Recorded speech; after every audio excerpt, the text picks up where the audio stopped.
Ta-da! Really was not convinced that those were going to print.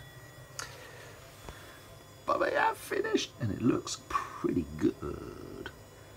That is carbon fibre, CF, reinforced nylon. Printing 0.4 layer thickness with a 0.6mm nozzle, and it will churn those bad boys out in 10 hours. Absolute maximum size I can fit in to that printer. Let's see how well they're adhered. Ooh, not bad.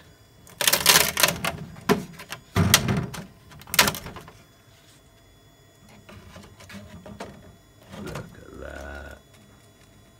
Lovely finish.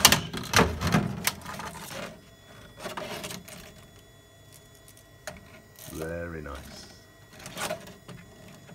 Looks pretty clean. Looks pretty clean. Okay.